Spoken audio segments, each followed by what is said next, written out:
नमस्कार दोस्तों, university exam से जुड़ी हुई एक और बड़ी अपडेट निकल के सामने आई है। जैसा मैंने अपने प्रीवियस वीडियो में आपको बताया था कि जो राजस्थान यूनिवर्सिटी है या फिर जितनी भी यूनिवर्सिटी है और जो यूजीसी है वो अब एक दूसरे के आमने सामने हो गई है। जितने भी राज्यों के विश्वविद्यालय हैं उनका ये मानना है कि सितंबर में परीक्षाएं नहीं होनी चाहिए, बच्चों को प्रमोट कर देना चाहिए, लेकिन यूजीसी अपनी ही बात पर अड़ा हुआ है, उनके अलग ही तर्क है। तो दोस्तों, जैसा आप हेडिंग से पढ़ सकते हो कि यूनिवर्सिटीज तो कह रही है कि परीक्षा एक बड़ा रिस्क है, जबकि यूजीसी कह रही है कि डिग्री की वैधता एग्जाम से ही होती है। हाँ, हालांकि यार यूजीसी भी एक तरीके से छोटे से तौर पे, मैं समर्थन नहीं कर रहा हूं यूजीसी का, बस मैं उनकी एक बात आपको स्पष्ट बता रहा हूं कि वो ये कहना चाहती है यूजीसी कि अगर अपन ऐसे ही डिग्रियां दे देंगे बिना एग्जाम के तो उस डिग्री की कोई वैधता ही नहीं होगी, क्योंकि यार जो डिग्रियां होती है वो यार एग्जाम से ही उनकी वैधता होती है। ठीक है, तो यूजीसी का एक कह सकते हैं लॉजिकल तर्क है, उनका एक लॉजिकल स्टेटमेंट है। लेकिन यूनिवर्सिटीज भी यार बिल्कुल सच बता रही है आपको, सही उनकी तरफ से आ रहा है कि अगर कोई परीक्षाएं होगी और मान लो उनमें से कोई कोरोना पॉजिटिव निकल गया और फिर वो बच्चे अपने घर पे जाएंगे तो उनको भी इन्फेक्ट करेंगे, तो यार ये बहुत ही बड़ा रिस्क हो सकता है। तो दोस्तों, इसमें आपको मैं फटाफट से तो पहले न्यूज़ पढ़ के बता देता हूं कि क्या न्यूज़ है। ये पढ़ता हूं मैं, कोविड-19 के चलते यूनिवर्सिटी के अंतिम सेमेस्टर सेशन की परीक्षाओं को लेकर देश भर में बहस छिड़ी हुई है। आयोग की रिवाइज्ड गाइडलाइन के मुताबिक सभी कॉलेजों व यूनिवर्सिटीज को सितंबर तक अंत तक फाइनल परीक्षाएं करवानी है। ठीक है, गृह मंत्रालय ने भी कहा है कि अंतिम सेमेस्टर की परीक्षाएं अनिवार्य है, जबकि इससे पहले महाराष्ट्र, राजस्थान समेत देश भर में कई राज्य परीक्षाएं रद्द करके स्टूडेंट्स को प्रमोट करने का निर्णय ले चुके थे। उड़ीसा व पंजाब सरकार ने एमएचआरडी को ताजा गाइडलाइन का पुनर्विचार करने के लिए लिखा है। यह स्पष्ट है कि एमएचआरडी व यूजीसी के इस निर्णय से राज्य सरकारें तो चिंता में है ही, छात्र भी इससे खुश नहीं है। इसके अलावा #UGC guidelines, #UGC cancel exam, #exam 2020 लगातार ट्विटर पर ट्रेंड कर रहे हैं। जैसा हम सभी को पता है कि हमारे जो सचिन पायलट है उन्होंने भी एक हैशटैग चलाया हुआ है और जिसमें यार छात्रों के समर्थन किया गया है कि उनका एग्जाम नहीं होना चाहिए। तो इसी तरीके से कुछ हैशटैग बताए गए हैं। ठीक है, छात्रों का तर्क है कि जब सीबीएसई, आईसीएसई जैसी बोर्ड ने परीक्षाएं कैंसिल कर दी तो यूजीसी ऐसा क्यों नहीं कर सकता। प्रदेश में भी छात्र संगठन एनएसयूआई ने लंबे समय तक परीक्षाओं का विरोध किया था और हाल में राज्य सरकार ने छात्रों को प्रमोट करने का निर्णय लिया था, लेकिन नई गाइडलाइन आने से छात्र फिर से विरोध में उतर आए हैं। फिलहाल उच्च शिक्षा विभाग एडवाइजरी की समीक्षा कर रहा है, लेकिन अंतिम फैसला राज्य सरकारें लेंगी। तो इतना सा आप समझ सकते हो कि इसमें क्या लिखा है और मैं क्या बताना चाह रहा हूं। तो दोस्तों, मेन पॉइंट पे आ जाते हैं जिसमें क्या क्या है। पहली बात तो अपन करते हैं, छात्रों के अलावा एकेडमिशियन भी कर रहे हैं इसका विरोध, यानी ना सिर्फ यार छात्र इसका विरोध कर रहे हैं, इसके अलावा जितने भी एकेडमिशियन हैं वो भी इनका विरोध कर रहे हैं। जैसा आप देख सकते हैं, मैं आपको हाईलाइट करके बता रहा हूं कि पूर्व यूजीसी चेयरमैन सुखदेव थोरात, मैं इस लाइन पे हूं दोस्तों, पूर्व यूजीसी चेयरमैन सुखदेव थोरात ने विभिन्न प्रतिष्ठित यूनिवर्सिटीज के 18 टीचर्स के साथ मिलकर यूजीसी को परीक्षाएं सितंबर में करवाने के निर्णय को निरस्त करने के लिए एक पत्र लिखा था।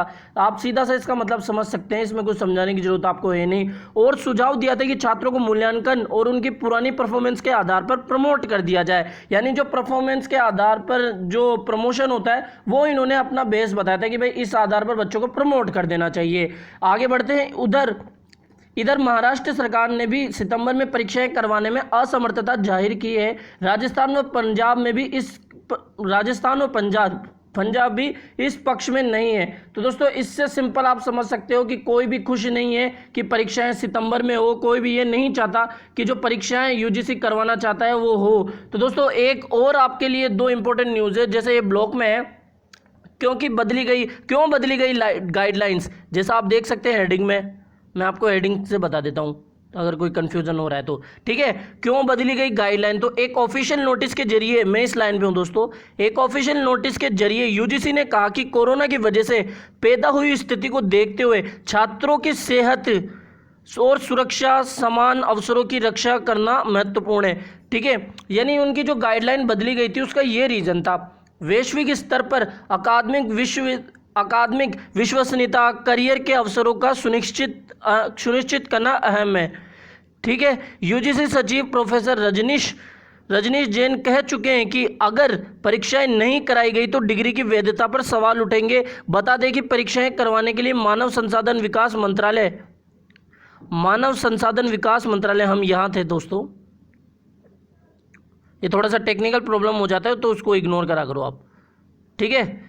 मैं इसको रहने ही देता हूँ वरना ये बार बार परेशान करेगा अपन को, ठीक है। तो बता दें कि परीक्षाएं करवाने के लिए मानव संसाधन विकास मंत्रालय ने एक एसओपी जारी कर दिया था। परीक्षाएं social distancing, thermal screening, sanitiser समेत स्वास्थ्य मंत्रालयों के तमाम मानकों के आधार पर ही होगी। इनका ध्यान आवश्यक रूप से रखना होगा। कोरी मोटी मोटी एक बात निकल के आई है कि यूजीसी का ये मानना है कि यार वो बिना परीक्षाओं के अगर उनको डिग्री दे देगी बच्चों को तो उस डिग्री की कोई वैलिडिटी नहीं होगी, कोई डिग्री की मान्यता ही नहीं होगी, यानी जो वो डिग्री है वो एक तरीके से फर्जी डिग्री होगी। लेकिन दोस्तों कोई भी डिग्री हमारे स्वास्थ्य से बड़ी नहीं है। मैं आपको पहले ही बता दूं, ये डिग्रियां विग्रियां आती रहेगी जाती रहेगी, लेकिन हमारा जो स्वास्थ्य है, ठीक है, हमारा जो जीवन है वो एक ही बार आता है। तो ये बहुत सोचने की बात है, ठीक है। श्रेष्ठ विश्वविद्यालय ने भी ली है परीक्षाएं, ठीक है, कॉलेज परीक्षाएं ऑनलाइन ऑफलाइन। मैं इस दोस्तों ब्लॉग पे हूं, ठीक है, कि कॉलेज परीक्षाएं ऑनलाइन ऑफलाइन या मिश्रित तरीके से करवा सकते हैं। यूजीसी ने अपने सर्कुलर में लिखा कि दुनिया की शीर्ष यूनिवर्सिटी ने भी फाइनल एग्जाम्स करवाने का विकल्प चुना है। प्रिंटन, MIT, university of Cambridge, Amperian college of London ने परीक्षाओं के लिए ऑनलाइन मॉडल चुना है। तो हमें भी इस पर ध्यान देना होगा। हालांकि संसाधनों को देखते हुए देश के विश्वविद्यालयों के लिए ये मुश्किल काम होगा। अब क्या सुखदेव थोरात जो कि पूर्व यूजीसी चेयरमैन, उन्होंने भी एक स्टेटमेंट दिया है, कमेंट किया है, जिसमें उन्होंने बताया कि फाइनल ईयर एग्जाम्स पर यूजीसी को नई एडवाइजरी दुर्भाग्यपूर्ण है। यानी उन्होंने जो नई एडवाइजरी है उसका समर्थन नहीं किया है। उन्होंने बताया कि यह दुर्भाग्य है, यह हमें आगे के बजाय पीछे ले जाएगी, यह सिर्फ सितंबर तक परीक्षाओं को टालने की स्थिति बढ़ाएगी। तो दोस्तों जो भी इसमें न्यूज आई है वो इस तरीके से है कि अभी तक कोई भी साफ न्यूज नहीं आई है जिसमें बताया गया हो कि यूजीसी ने अब कह दिया कि बच्चों को प्रमोट कर देंगे, या फिर इस तरीके से हमें जो कंफ्यूजन क्रिएट कर रहे हैं बार बार। मैं भी आपको न्यूज अपडेट देके थोड़ा सा कंफ्यूज कर रहा हूं, लेकिन दोस्तों मेरी भी ये रेस्पॉन्सिबिलिटी बनती है कि हर एक न्यूज से आपको अपडेट करता रहूं। तो इसलिए मैं यार ऐसे वीडियोस बनाता रहता हूं। और अगर आपको और भी सटीक न्यूज चाहिए तो प्लीज अभी से चैनल को सब्सक्राइब करें। चैनल यार आपको सब्सक्राइब करना ही होगा, तभी आपको सही न्यूज मिल पाएगी। और वीडियो को तुरंत अभी से लाइक कर दो, जिससे कि यार हमारा मनोबल मिले। मिलते हैं नए वीडियो में। जय हिंद, धन्यवाद।